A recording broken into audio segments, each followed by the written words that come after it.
I am the true vine, and my Father is the gardener. He cuts off every branch in me that bears no fruit, while every branch that does bear fruit he prunes, so that it will be even more fruitful. You are already clean because of the word I have spoken to you. Remain in me, and I will remain in you. No branch can bear fruit by itself, it must remain in the vine. Neither can you bear fruit unless you remain in me. I am the vine, you are the branches. If a man remains in me and I in him, he will bear much fruit. Apart from me, you can do nothing. If anyone does not remain in me, he is like a branch that is thrown away and withers. Such branches are picked up, thrown into the fire, and burned.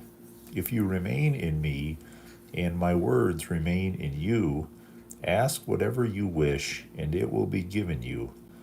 This is to my Father's glory, that you bear much fruit, showing yourselves to be my disciples.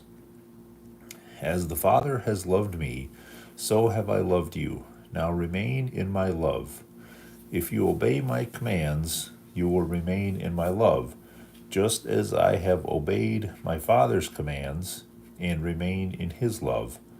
I have told you this so that my joy may be in you and that your joy may be complete. My command is this: love each other as I have loved you. Greater love has no one than this, that he lay down his life for his friends. You are my friends, if you do what I command. I no longer call you servants, because a servant does not know his master's business. Instead, I have called you friends, for everything that I learned from my Father I have made known to you. You did not choose me, but I chose you and appointed you to go and bear fruit, fruit that will last.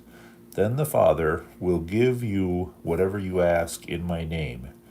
This is my command: love each other.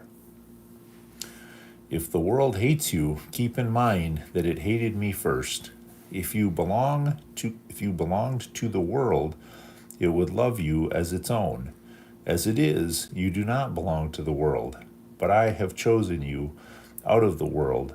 That is why the world hates you. Remember the words I spoke to you. No servant is greater than his master.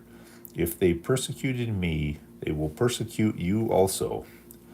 If they obeyed my teaching, they will obey yours also. They will treat you this way because of my name, for they do not know the one who sent me. If I had not come and spoken to them, they would not be guilty of sin. Now, however, they have no excuse for their sin. He who hates me hates my Father as well. If I had not done among them what no one else did, they would not be guilty of sin. But now they have seen these miracles, and yet they have hated both me and my Father. But this is to fulfill what is written in the law: they hated me without reason.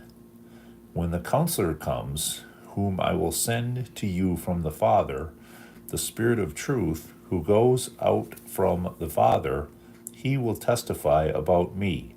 And you also must testify, for you have been with me from the beginning. That was the book of John, chapter 15.